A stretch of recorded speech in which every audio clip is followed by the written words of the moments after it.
It's been a long day.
Yes, so yeah, good evening.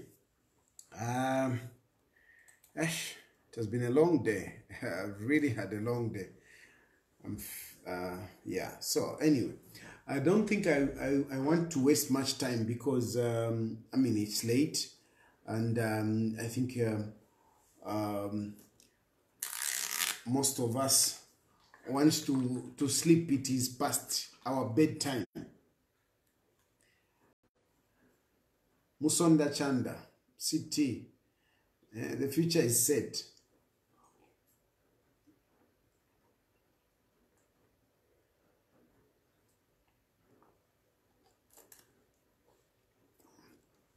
So, yes, from my point of view, you have to remember all the time that, I mean, what I bring out here are my personal views according to the way I see things. Of course, that doesn't mean that I'm always right and or I discard other people's opinions. This is how a country is. This is our democracy. So we have different opinions, and we have to respect that. I don't understand why people are so preoccupied in trying to silence me. I don't understand. Why are people trying to silence me? Eh?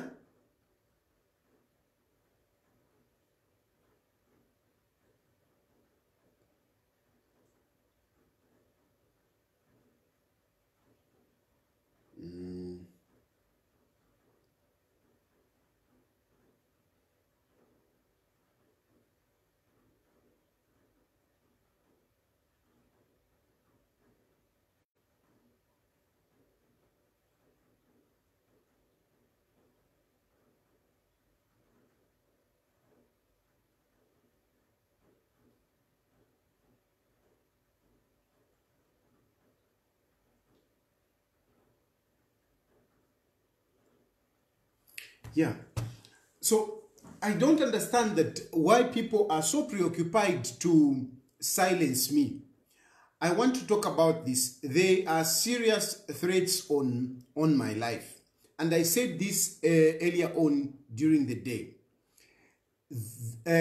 I've never been so threatened ever before than the way I'm being threatened now under this UPND government. The threats are real. Yes, I had people insulting me and whatever, even yes, but I've never had this kind of threats. Some of these threats, when people are writing, I mean, you can see how bitter they are and the kind of plans that they have. But I want to tell you that whatever you are planning to eliminate me, to jail me, you would have to face the consequences. I'm not going to stop talking because you are threatening me. No, you have it wrong. You have it wrong. You have it wrong. Some of us, when you threaten us, it's like you are sending us.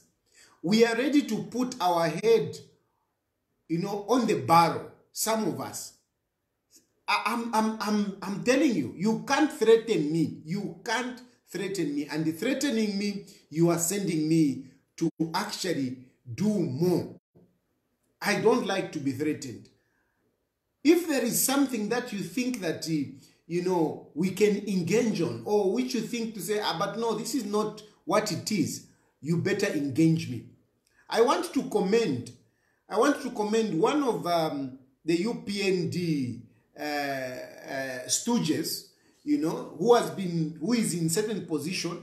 I spoke about him strongly, and what he did, he called me, and I went to his office and we had an interaction.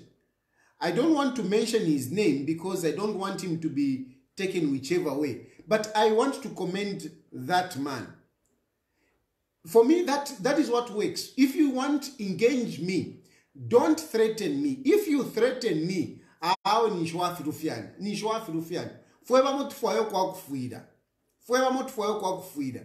and we are not scared of death. So you people that talk about, no, what, you will die. Hey, you leave your children. Hey, you leave your wife.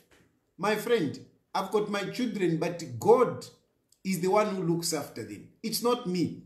God is the one who looks after them. Yes, I provide for them. Yes, I do this and that for them. But whatever I do, it is because God has given me. That's why I'm able to do whatever I do for my children. But it is not something that will stop me to say, no, because of my children, whatever.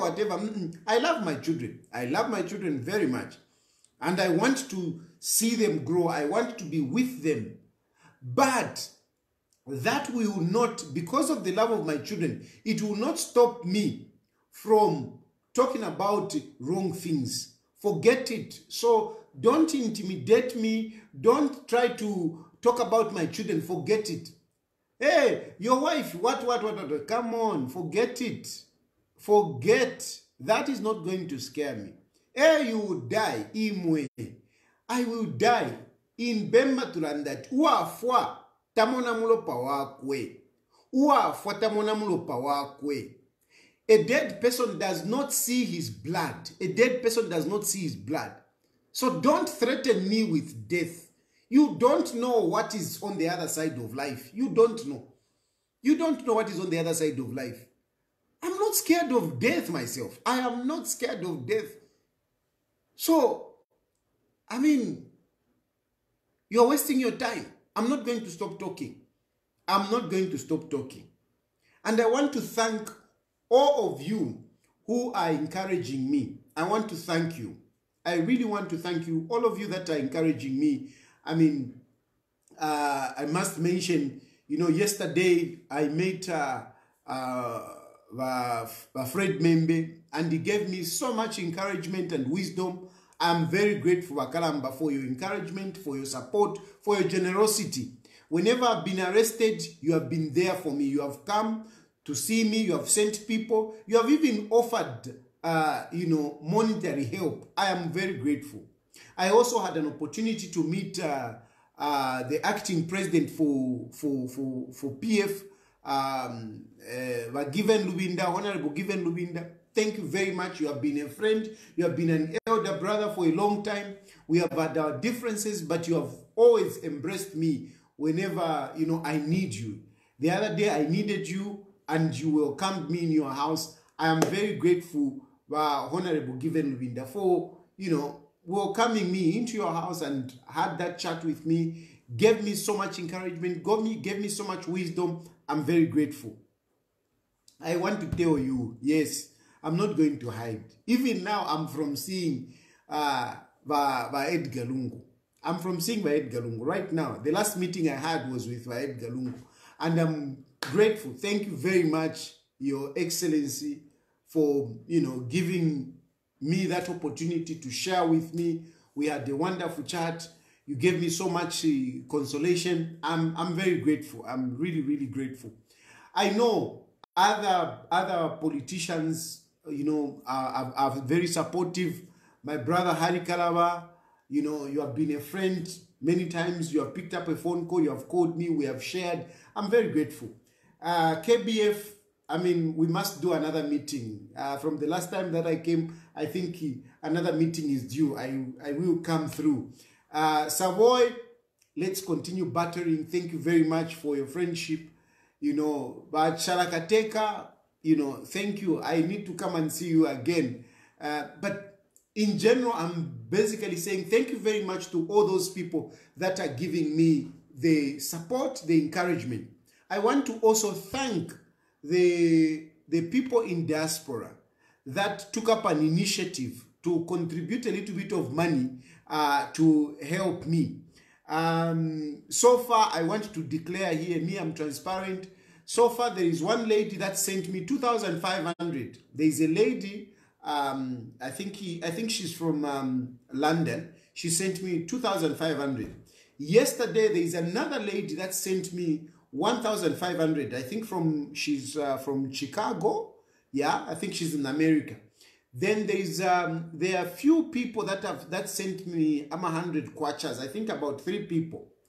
In total, I'm basically talking about, so far I've received 4,300. So far I've received 4,300 out of the initiative of you know, especially Queen Cobra, who put up my number there, and the people contributed this money. Yes, I want to tell you, out of transparency, that so far I've received 4,300. I am so grateful to all of you that have you know, been generous to give me this help. Yes, I've got court cases, and even today I was at court. On Monday I'll be in court. There is also, yeah, on Monday I'll be in court, and there is another case. Actually, on Monday I have 2 cases, you can imagine. On Monday I have 2 cases at the magistrate. I will be in court. So I'm very grateful to all of you. Now, getting back to the issues of President Hakainde Hichilema, I want to tell you that I don't want to just fight President Hakainde Hichilema. No, I don't want to fight President Hakainde Hichilema for anything. What I am looking for is President Hakainde Hichilema to rule this country properly, so that all of us can benefit, all of us can be happy in this country. That is my objective. My objective is not to fight President Hakainde Hichilema. No, no. If President Hakainde Hichilema is leading this country properly, I would be coming here to praise him. I would be coming here to say, this is good, this is leadership. And indeed, there have been times when I've commended President Hakainde Hichilema, when I've appreciated him, and I was looking forward to his leadership. I mean, I was really looking forward to his leadership. That is why you saw, you know, for the first 3 months, I was not saying anything. I gave him chance. I gave him chance. But it was after I realized that this man was not taking us to the promised land as he had advocated or as he campaigned. President Hakainde Hichilema, when he took over power, instead of him taking us to the promised land, he was not taking us to the promised land, or he's not taking us to the promised land. Instead, this man, number one, he has been very bitter, very vindictive, and then he has been very segregative, you know, on tribal lines, and he is destroying the government system. He's destroying the government system to, you know, replace it with his tribal people, you know, people coming from a certain region, or those that are close to his tribe, or cadres, or some Yusuf idiots. He's choosing people, he's destroying our government, replacing people based on tribal lines or regionalism, and he is also choosing people that are his cadres, you know, replacing people who know the job, professionals, and is replacing them with cadres. And he's also appointing useful idiots. Useful idiots. Some of these people that used to talk too much. When the PF was in power, they were talking a lot. And now they have become subservient. Their voices are nowhere.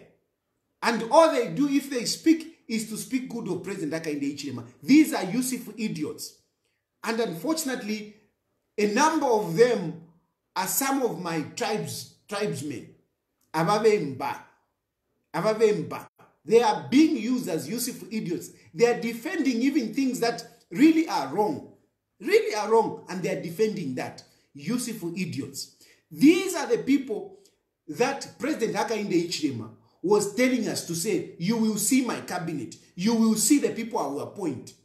The people that you see in this government, the mediocrity that you see in this government, these are the people that President Hakainde Hichilema was boasting about. I'm telling you, my brothers and sisters, if you love this country, you need to see that this man is destroying this country. This man is destroying this country. He is destroying it. He is destroying our democracy. He's destroying it. President Hakainde Hichilema keeps talking about to say, you know, when PF was in power, there were no freedoms. Now, is Hakainde Hichilema giving us freedoms? Is Hakainde Hichilema giving us freedom? I, for one, since President Hakainde Hichilema came into power, I've been arrested 7 times. 7 times within 1 year, 5 months. 7 times I've been arrested by this man. 7 times this man. And you can say, no, he has brought freedom. What freedom? And what have I been arrested for? What have I been arrested for? I've been arrested for talking. I've been arrested for talking about national matters. That's why I've been arrested. 7 times. And you say it's democracy? How many other people are in court today for the so-called defamation of the president? Yes, you are saying no, he has removed it. But we still have people who are facing defamation of the president. We still have them. We still have them, and many of them. And now, yes, they are not arresting us for defamation of the president, but they are coming up with funny charges such as hate speech, such as, you know, at victimization, whatever, those funny charges that they are coming up with. So there is nothing like to say, no, now we have the freedom. This man should not be lying to himself, because most of the lies that President Hakainde Hichilema lies, he lies to himself. He lies to himself. He first lies himself. The worst thing about President Hakainde Hichilema's lies is that, first of all, he lies to himself. You see, this is the biggest problem we have. He lies to himself. He convinces himself that what he's saying is actually true. You know, so it is very difficult to convince such a person or to reason with such a person that believes his own lies. He believes his own lies. That is why I say, Wulwele, it is a sickness. It is a sickness. A person who doesn't live at the reality as it is. He lives the figment of his imaginations. The figment of his imagination. That's why most of these things, when President Hakainde Hichilema is talking about, he believes them. He believes his own lies. It's a lie, but he believes it. So, like one of those lies that he believes that he has brought freedom. When Hakainde Hichilema is busy arresting people. But according to him, because he's president, we have got the second independence. He says it. He says it, we have got the second independence. But the second independence that you are talking about, Hakainde Hichilema, there is no second independence. People are being harassed. People are scared to express themselves. People are scared to express themselves. You can't say you have brought freedom. There is no freedom here. There is no freedom. I am talking and I've been arrested 7 times and you say that is freedom. That is not freedom. That is not freedom. A number of people, a number of opposition leaders are in court. A number of citizens, ordinary citizens, are in court for expressing themselves. People are quiet and you say you have brought freedom. You are lying. You are lying, and the problem is the lies that you propagate, you believe them that they are truthful. You can say whatever you want, but you tell me, where can you say, how can I say this Hakainde Hichilema has brought freedom when I've been arrested 7 times within this short period of him being in power? And arrested, taken everywhere. I've toured prison services, a number of cells, even taken to Lukulu. This last time you took me to 40 kilometers from here. 40 kilometers from here. Why did you take me 40 kilometers from here?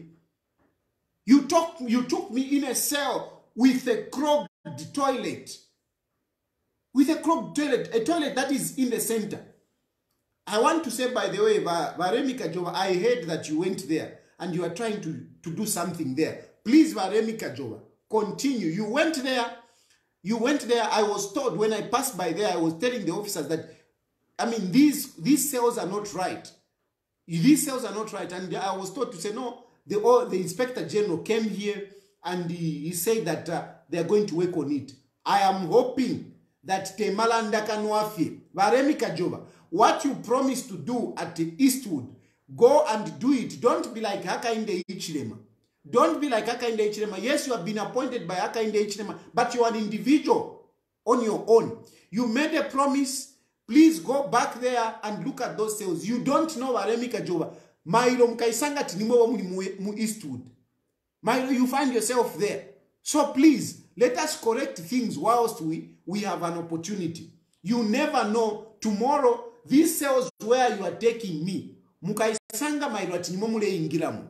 So please, let us do what is good. Kajova, I'm commending you for what you did to go there and check. When I complained here, you went there and checked. I thank you for that. But the job has not been done. Can you make sure that you fulfill that promise to work on that? We cannot have those cells. By human rights, go and check Eastwood. Eastwood.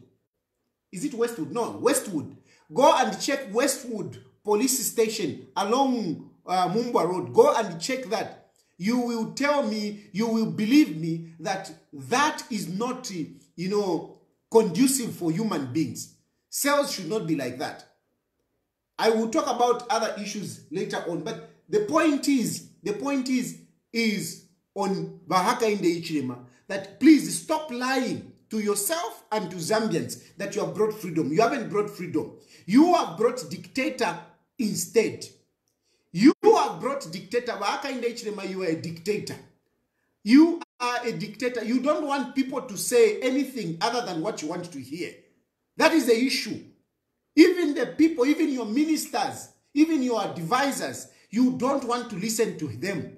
That is why even when you go on a radio station to be interviewed, you speak throughout. And the poor journalists, they are just there like soaked chickens. They can't ask questions. You are just busy lecturing. I mean, I watch your interviews. Even this morning, I watched the interview that you had at Sun FM in Ndola. I mean, those poor journalists, they couldn't even ask, and Naveno Mwenso. Mwema journalists, muleko mwenso. Muleko mwenso. Hey, people are saying. Come on, ask a question. Don't be apologetic. Ask a question. Be straight. You said you are going to bring Milimi at 50 kwacha. What is happening 15 months after we don't have Milimi at 50 kwacha? Ask him. You said you are going to bring fuel at 12 kwacha. The most it will be 12 kwacha. What is happening? Fuel is at 30 kwacha. Not you are asking very apologetic, fuel, what do you think? Come on. Ask him.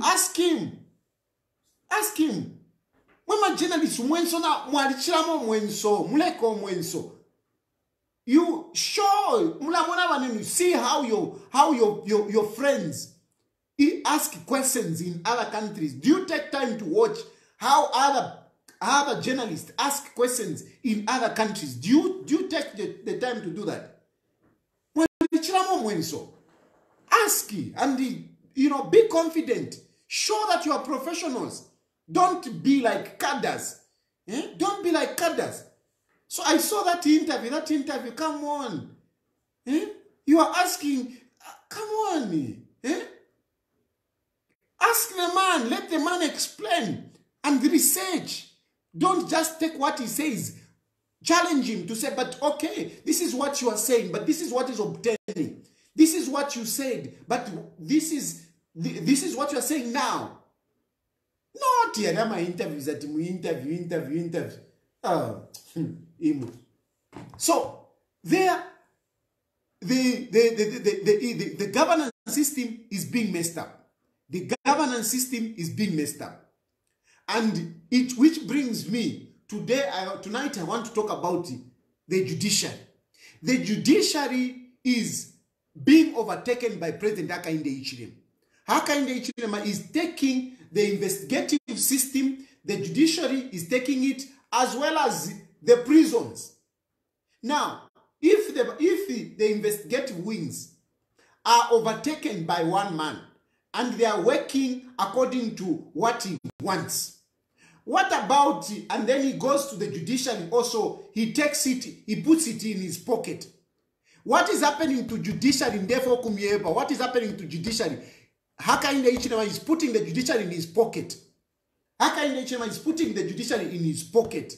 Starting with the Chief Justice. The Chief Justice, these days, I mean, I had so much respect for Wamumba Malina. Frankly speaking, I had so much respect for that man. But not anymore. Not anymore. The man speaks like a politician. The man is in the pocket of President Hakainde Hichilema. He speaks, he repeats the words of Hakainde Hichilema. Hakainde Hichilema, he meets them in Livingstone. He meets them in Livingstone and he tells them, and he says, you know, Mumba Malina comes up complain to say, no, we don't have vehicles. Can you look at the conditions of services? What was the response of Hakainde Hichilema? The response of Hakainde Hichilema was that you should make sure you go and arrest those people and we get the money so that you can have better conditions. Is that acceptable? Is that acceptable? Is that what you can tell judges? Jail them, and the money that you are going to get, then you can have whatever. And, you know, when you are expecting that the Chief Justice will react to say, this is not the way the president should be talking. Next, he meets, who was he meeting?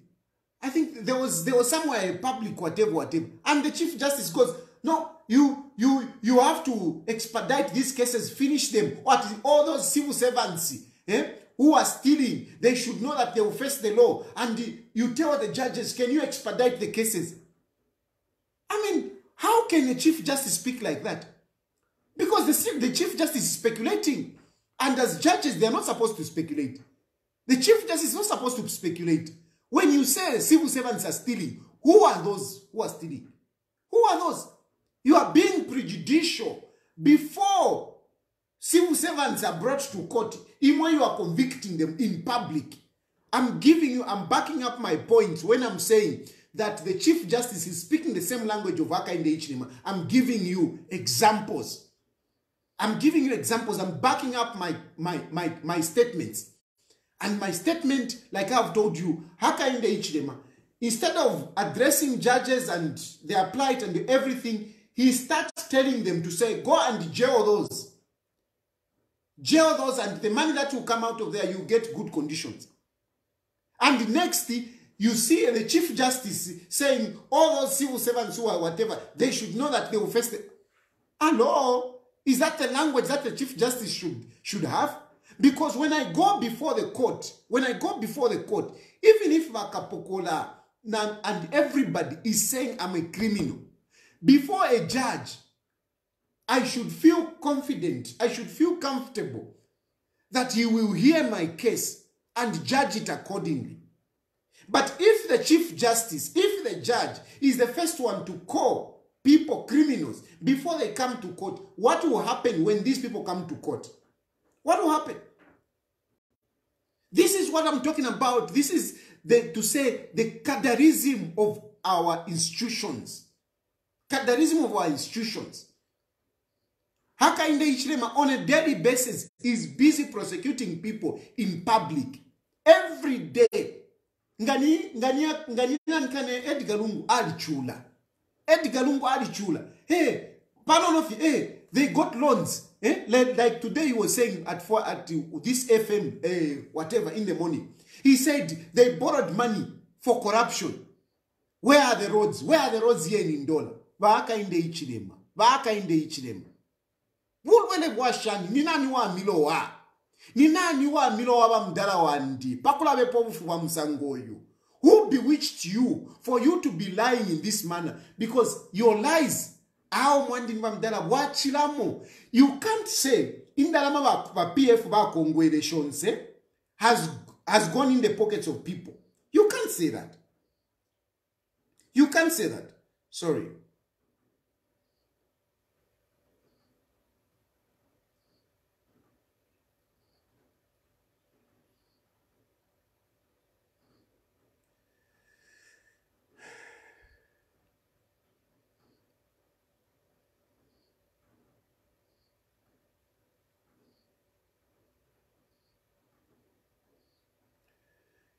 You can't say that.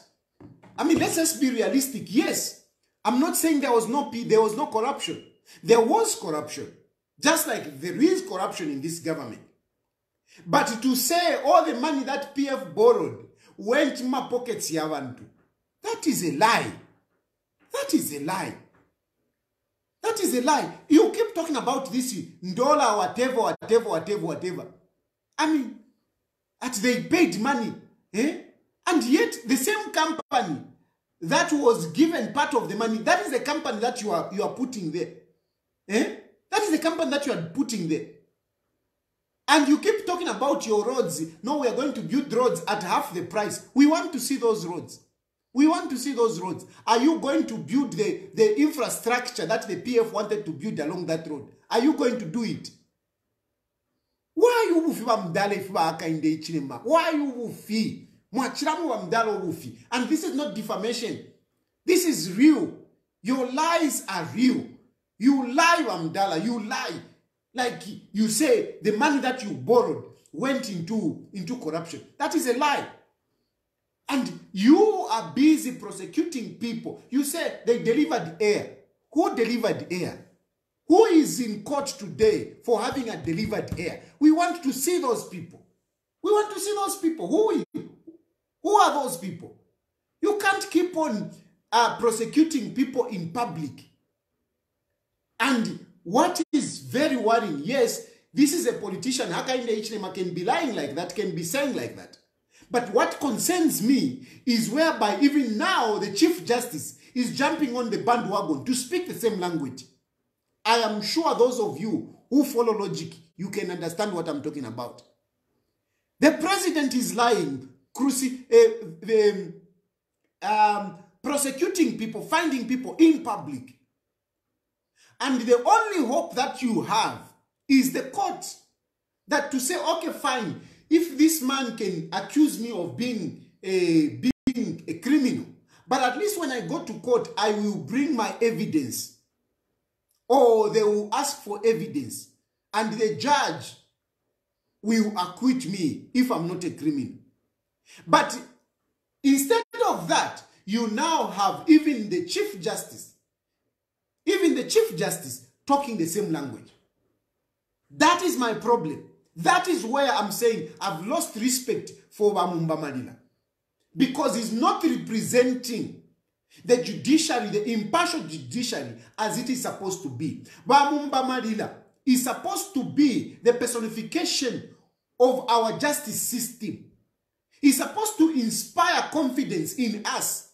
But Wamumba Malila, the Chief Justice, is not inspiring confidence in us. That is where I have a problem. And as if that is not enough, now we have these judges that have been appointed. As if that is not enough, we have now these judges that have been appointed. These judges that have been appointed, a number of them are cadres. Not all of them, a number of them are cadres. A number of them are cadres. I'm going to start with Munarula, who has been appointed as the judge president of the Concord. I don't just speak anyhow. Me, I form opinions based on what I have seen or what I have read. That's where I form my opinion. I'm not a person that just speculates. No. I look at issues to say, okay, what about this? And Munalula, she has shown to be a cadre in the way that she has handled some of these cases. Some of these cases, for example, it's the case, you remember the case of Dan Pule versus Attorney General? The case of Dan Pule versus Attorney General. In this case, Dan Pule versus the Attorney General. But Dan Pule went to court. And when he went to court, what he asked, okay? What he asked, he was asking a question. Interpretation of Article 106. Whether President Edgar Lungu had served a term when he led Zambia between January 2015 to September, I think September 2016. But Dan Pule went to court to say, was that a term or he was just finishing the remaining part of Vasata? There was a unanimous judgment. And Judge Munalula was part of that. And that judgment said, no, Edgar Lungu did not serve a term. So, the first rule of President Edgar Lungu between January and August, between January 2015 and September 2016, they said, no, that was not a term. And Judge Munalula was part of the judges. And she did also agreed to that. She said, no, it was not a term. It was not a term. You can check this. Those of you who do, if you can check this one, this judgment. I was reading through it. I had to go to read through it. She was part of them. Then there was another case that came up. There was another case that came up of Kapala, Joseph Kapala versus Attorney General. What did Joseph Kapala want?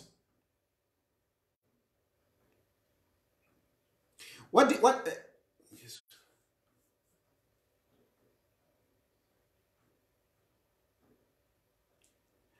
So Joseph Kapala went to court again, and I think the interpretation was in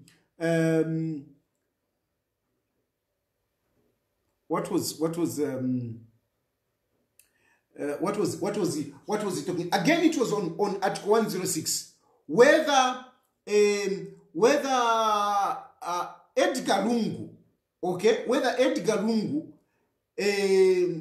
had served, because you know when we are talking about having had been a president, okay, if he can contest again, and again the unanimous judgment was made to say no.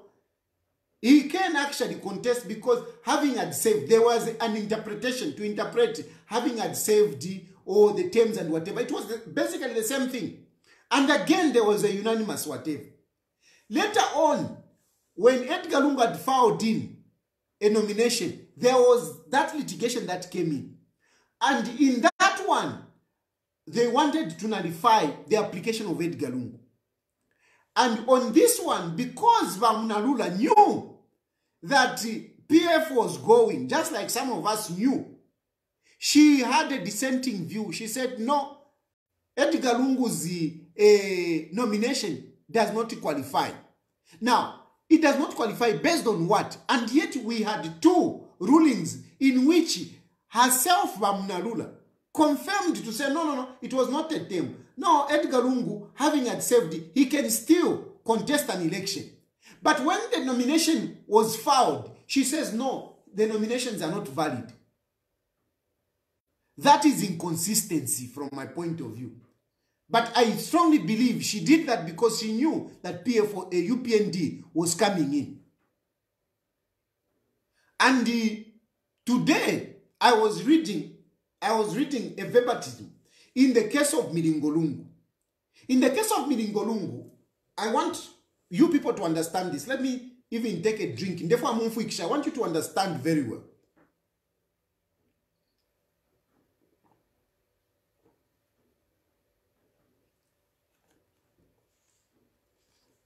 In the case of Lungu, again, Lungu, who President Hakainde Hichilema has been prosecuting in public and found guilty.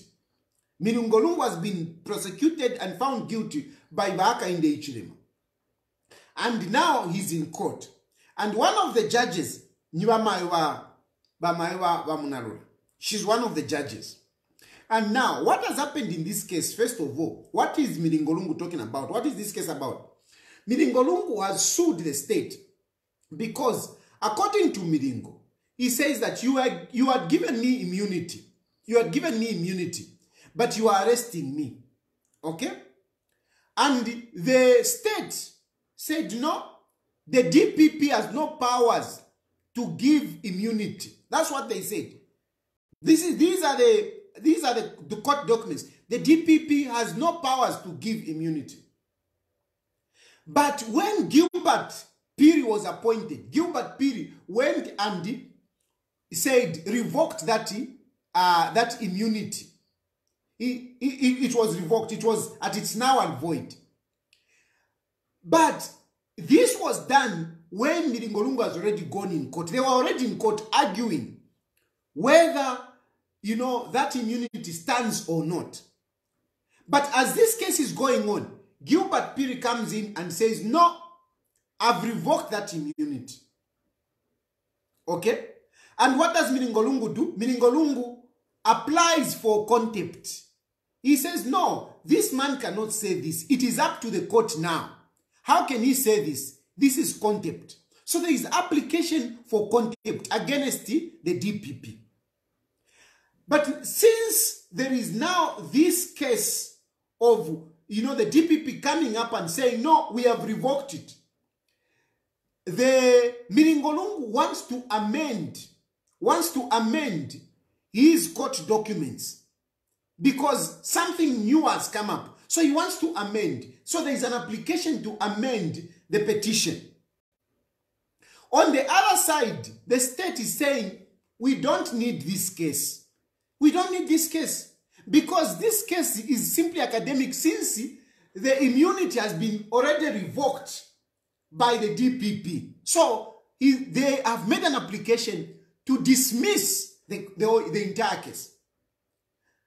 I'm hoping I'm making people understand here because I want you to understand. I want you to be following this. These things are not complicated things. We should be able to understand them. Remember, Lydian Siyuni gave immunity to Lungu against prosecution. After that, Lydian was fired because of that. And he came in, Gilbert Piri. But before Gilbert Piri came in, Lungu challenged the state to say, you can't just come up and say, no, this immunity is useless. Because the state was saying, no, the DPP has no powers. And Lungu was saying, no. She has powers. And to that effect, I know he even wanted to summon, the Chief Justice and other people because who had earlier also given immunity to other people. He had summoned them. But I'm not going into that details. But just to make you understand. So he's arguing this case. This immunity is valid according to me. The state are saying, no, it's not valid. The DPP has no powers to give this immunity. Now, Gilbert Piri is appointed. When Gilbert Piri is appointed, Gilbert Piri comes in and says, I've revoked the immunity. And the state stands up and says, we want you to dismiss this case because, the immunity is no longer there. So there is an application. Lungu, on the other hand, he puts up an application of contempt against the DPP. He said, no, you are not the one to decide on this one. It is the court. It is the court. There is that application. Another application is to amend the petition because other things have come up. There is that application. Now, before these applications are dealt with, before these applications are dealt with, the case came up on the 31st of January. And according to the verbatim, the Vamunalula, she wanted the case to go to trial, the main case to go to trial, overlooking these 3 applications. According to her, according to the verbatim I've read, according to her, these applications were just wasting time. And she wants this case, the main case, to be disposed of as quickly as possible. Do you sense the language here of Hakainde Hichilema coming in? Speaking like a politician, and she was speaking this in court. How can a judge come up and say, no, ignore those applications, ignore them? And yet, surely any reasonable person would see it. What the DPP did, surely should be a subject of litigation. Was it right or not?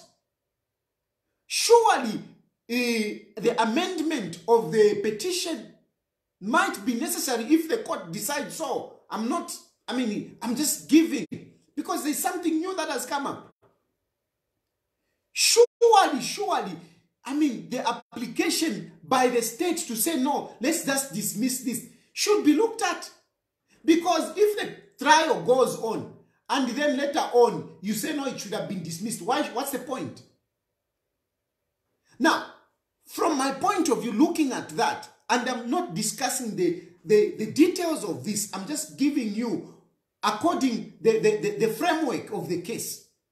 And this ruling, for me, it shows Vamayowa Munalula, Professor Munalula, it shows that she is compromised. And if anything, I am looking for Lungu. I'm thinking a complaint must be lodged against her. Our phone number Lungu. Me, I don't know if I stand local standard, I might not have the local standard, but surely I think Lungu should complain against her. I think she should complain, because if you read, those are emotions that she was pouring. And the judge in the Constitutional Court, she cannot be that emotive. A judge in the Concord, and for that matter, a president of the Concord, cannot be that emotive, cannot be that speculative. And to say, no, let's just ignore this, let's just go with the trial. What Hakainde Hichilema judge? Because that is the language of Hakainde Hichilema. And this is why I'm saying, and that's why Hakainde Hichilema has put her there. She has been put there with a mission to fulfill what Hakainde Hichilema wants. This is according to me, when I look at the way she has conducted herself. The way she conducted herself in the petition, and the way she's conducting herself in Lungu's whatever. If anything, she should just recuse herself from all this case. Showing emotions like that, she should just recuse herself. She shouldn't be on this case. If Lungu entertains this Munalula, then I don't know also what Lungu is doing. Because this judge has already decided, this judge has already made up her mind. How do you have a judge that has already made up her mind on the bench? No. From my point of view, she has made up her mind, and Lungu would be wasting her time to have her on this position. This is bias from my point of view. This is bias. They should make an application to have her recuse herself from this. Apart from that, expressing emotions, she should be taken to the Judicial Complaint Commission. According to me, looking at the verbatim, I'm not talking about what, I'm looking at what has already come out of the court, and I'm forming opinion based on this, that this woman is not good to be on this case based on what we are reading here. Based on what we are reading here, Lungu should not allow this woman to be there. They should apply for her to recuse herself and further on complain to the Judicial Complaint Commission. So, having said that, from my point of view, this woman is not supposed to be the president of the Concord. No. No, not at all. From my point of view. From my point of view, I'm telling you, no. This is dangerous. We can't have such a person. I mean, we are going to have elections in 2026. And they might end up into the Constitutional Court. And are these the kind of judges that you expect who are going to look at the presidential petition? With this kind of flip-flop decisions? No, yes, Edgar Lungu doesn't serve a term. No, Edgar Lungu can contest. Edgar Lungu, no. His application is not is invalid. How?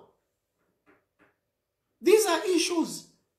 Being emotive in court, on the bench. No, it doesn't work out like that. It doesn't work out like that. So that is Paliwa Munalula. Next judge, our deputy president of the Concord.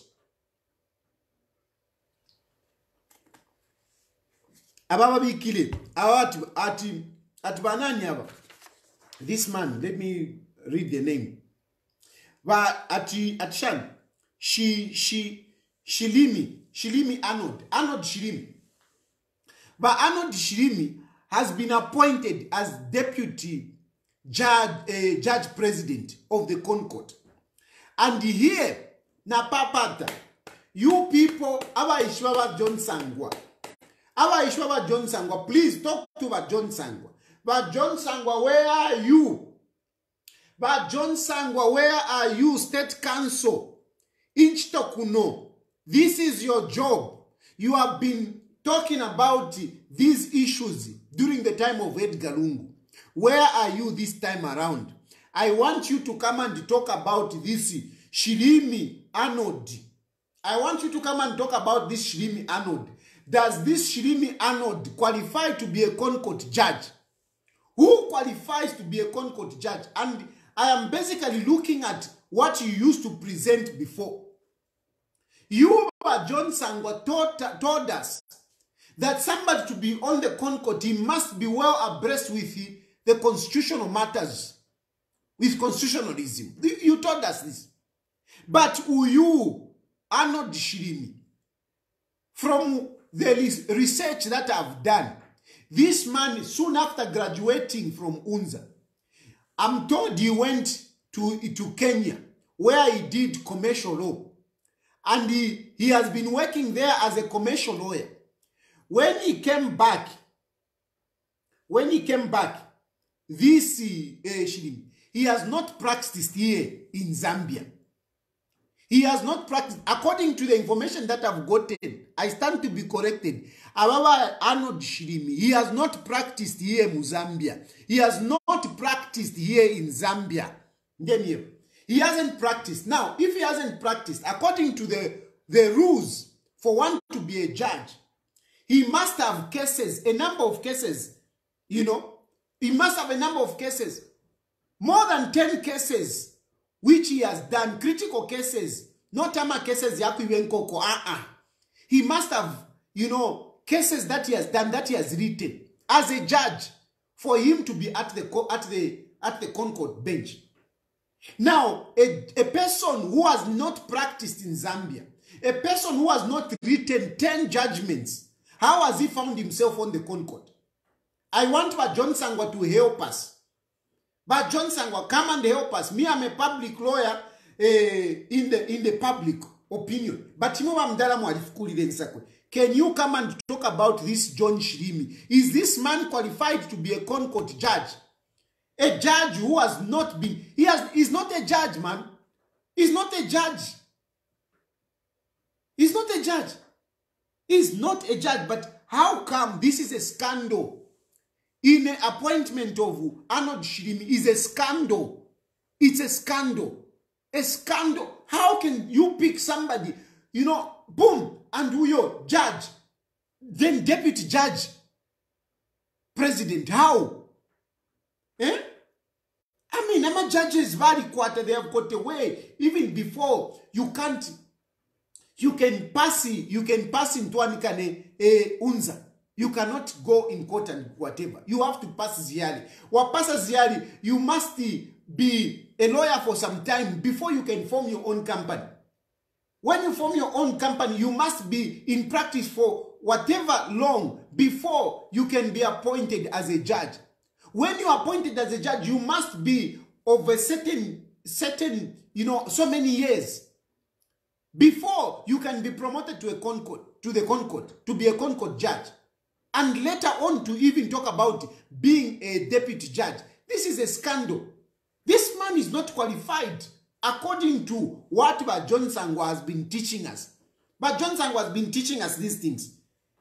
So, I stand to be corrected by John Sangwa. Can you come in and help the nation? This is very important.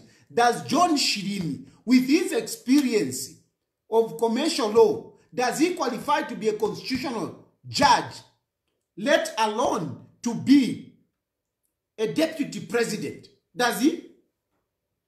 From my point of view, he doesn't qualify, this man. But John Sangwa, come and help us. Come and help us on this Arnold Shirimi. Come and help us. Come and help us. The same thing goes to this other judge at Mwandenga. Mwandenga. This, I mean, with due respect, this person was at,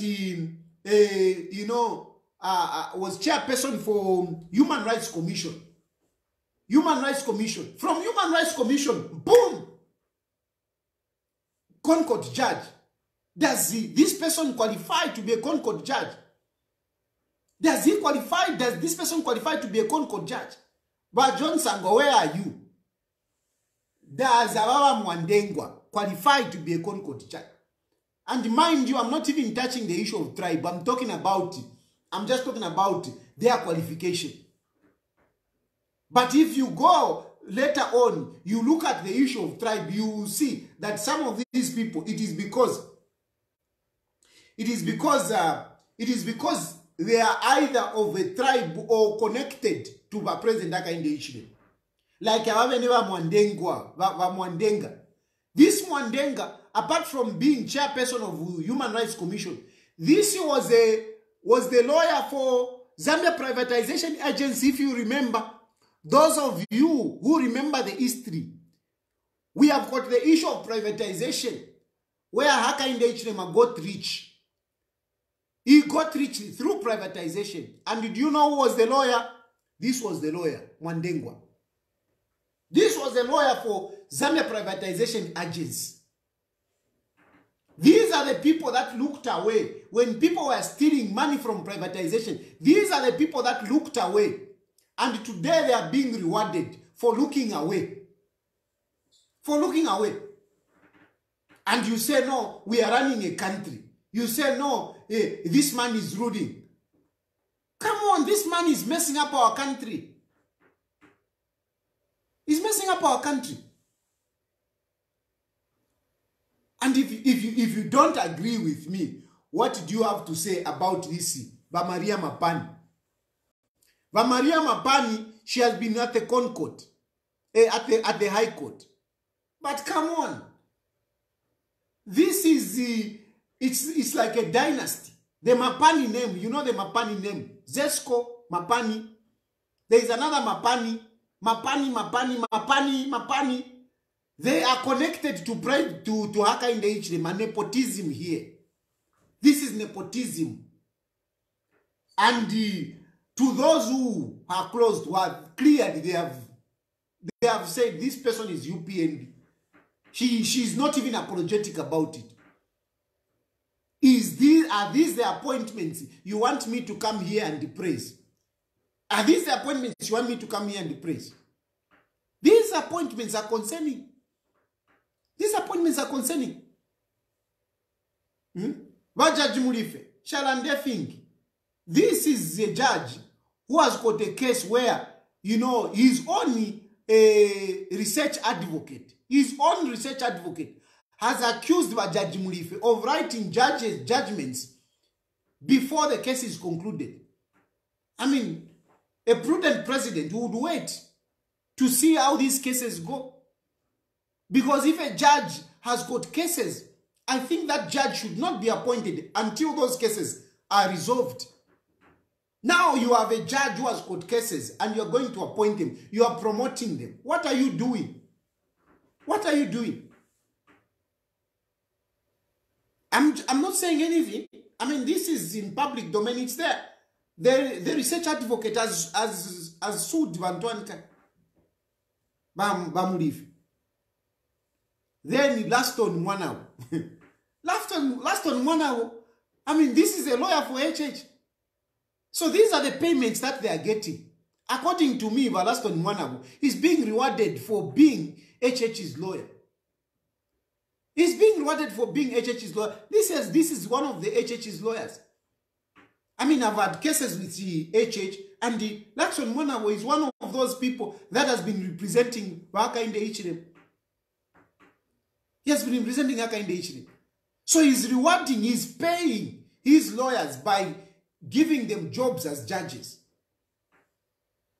This is not right. It's not right. I'm not even talking about tribe. I'm not even talking about tribe. But you can bring in that as well.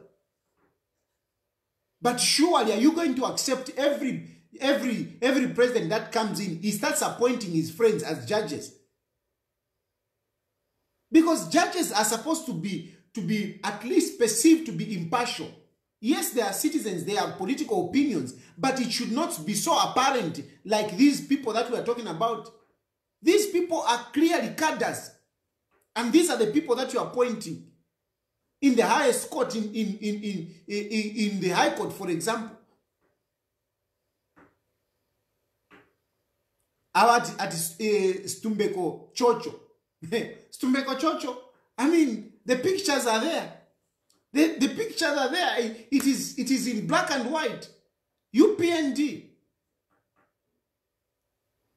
These are cadres who are filling up, important institutions of our governance.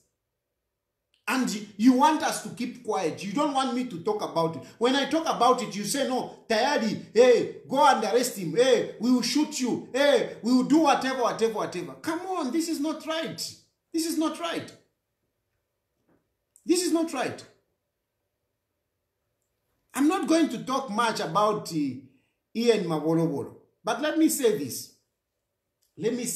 I want to say this on Ian Mabolobolo. I'm not going to talk much, but I want to just tell you this. I'm going to tell you a story which many of you know.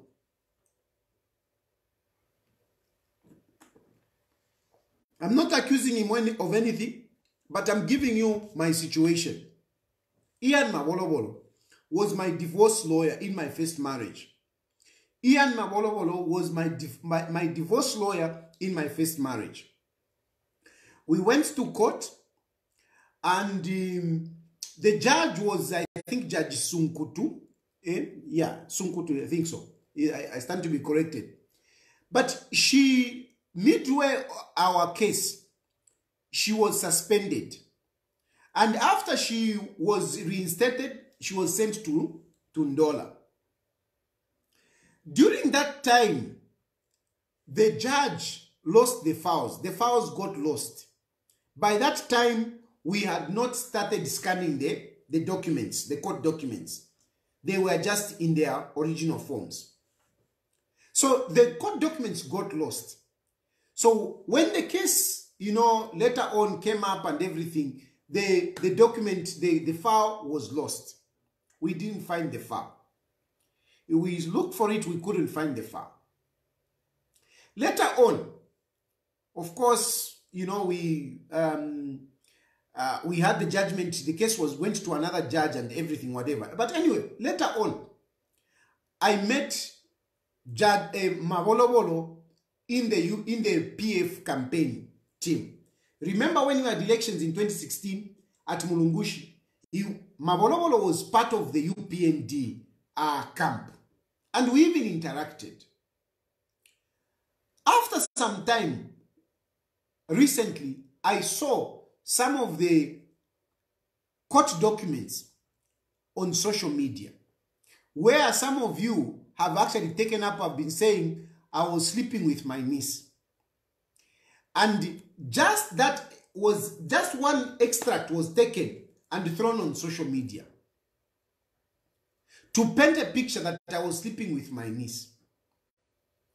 When I saw that, I was surprised because the court documents were lost. And the only people that had documents, it was myself, it was Ian Mabolobolo himself, and the lawyer to my ex-wife. Frankly speaking, I was wondering, my wife didn't have the court documents. So if there is anyone who would have circulated those documents, according to me, it must have been either the two lawyers, because I didn't circulate it. I didn't circulate the documents. So the only people that had, it was Mabolobolo and the lawyer to my ex-wife. Now, the lawyer to my ex-wife, when the case came up and everything and whatever, she is actually the one that we used to finally conclude the divorce. She's the one that we used to finally conclude the divorce. And even up to today, she's like also my lawyer in a way. We reconciled somehow. She's also like my lawyer. So somehow, in as much as I'm suspicious, I find it difficult to apportion this blame on her. But now, seeing Ian Mabolobolo being appointed judge, I'm thinking twice. I'm really thinking twice. Could it be Ian Mabolobolo that leaked those documents to the public? Of course, court documents are not private. They are public. So, I'm not accusing anyone and I cannot do anything. But there is what we call client-lawyer confidentiality.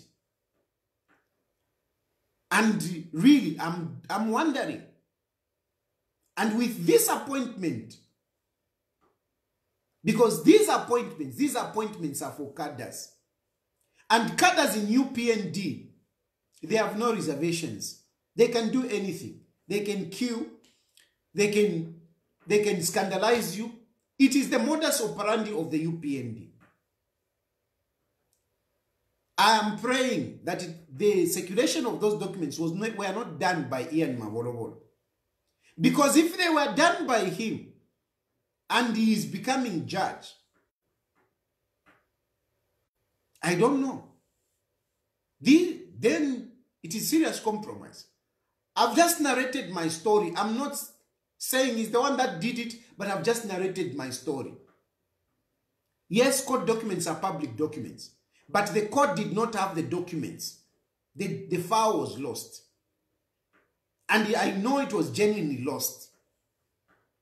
The only people that remained with our court documents, it was the lawyer to my wife, my lawyer, and myself, because for me, I keep these documents. I'll leave it to you to judge. But I must say that I hope it is not Ian Mabolobolo. So this is about these judges. This is what I had to say about these judges. Starting with Munarula, from my point of view, she doesn't convince me. She doesn't inspire confidence. With the way she flip-flopped on, the issue of Edgar Lungu. And then with the way she came out on the 31st of January, dismissing their 3 applications to say, no, these things are just waste of time. Can we go on with the case? To me, that shows serious bias. And I'm hoping that, Milingo Lungu will petition that she's out of the case. I hope so.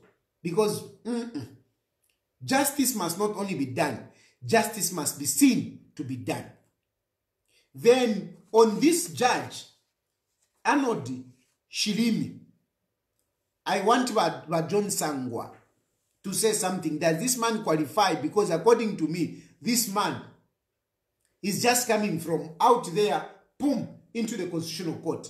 He doesn't have the prerequisite constitutional background. constitutionalism background. He doesn't have it. That is according to me.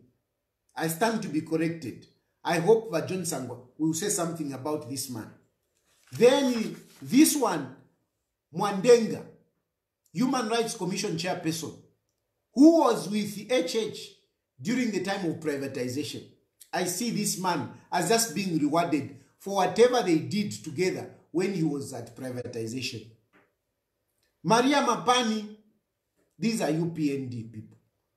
Kenneth Mulife, there is a case that is currently going on.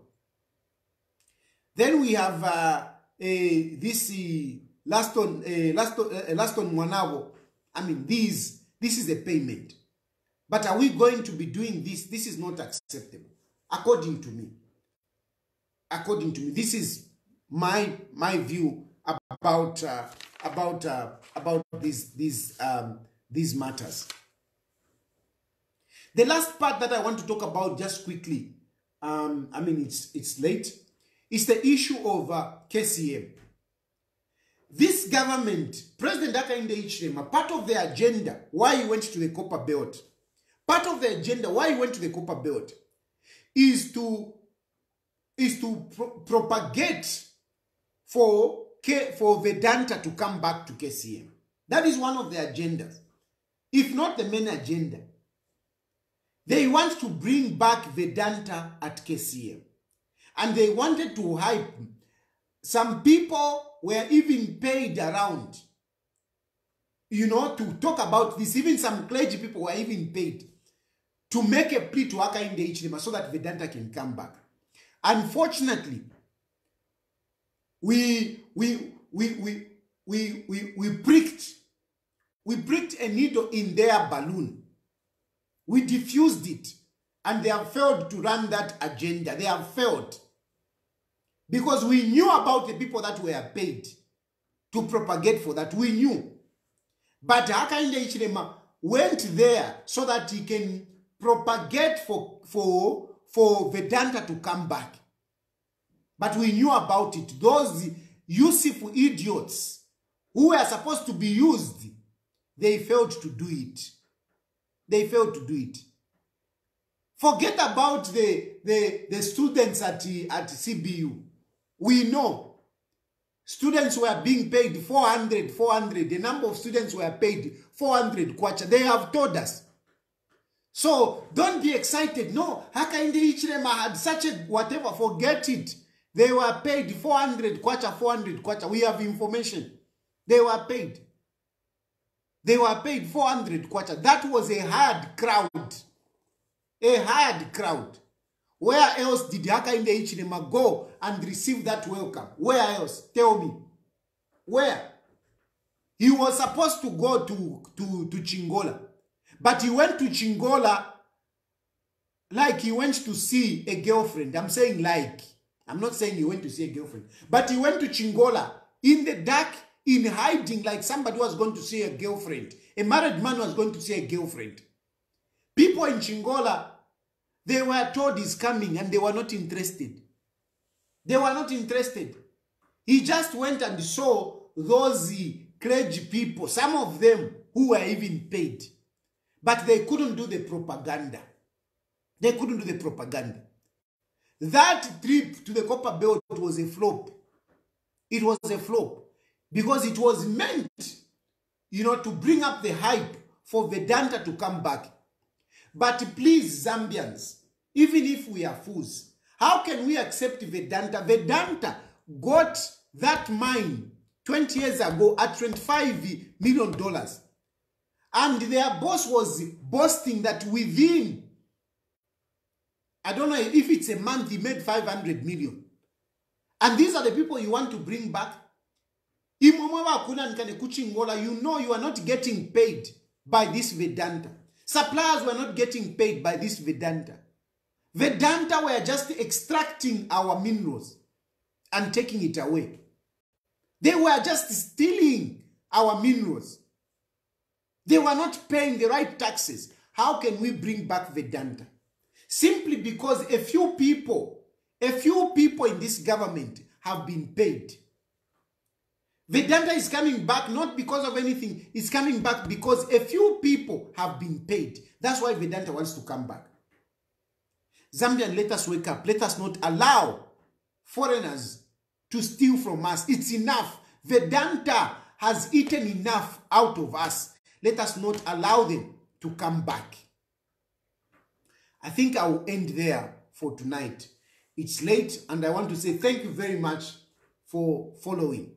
I want to say also thank you very much for the people that are encouraging me once again, and even those that contributed some money to help me with the lawyers. Thank you very much, and good night.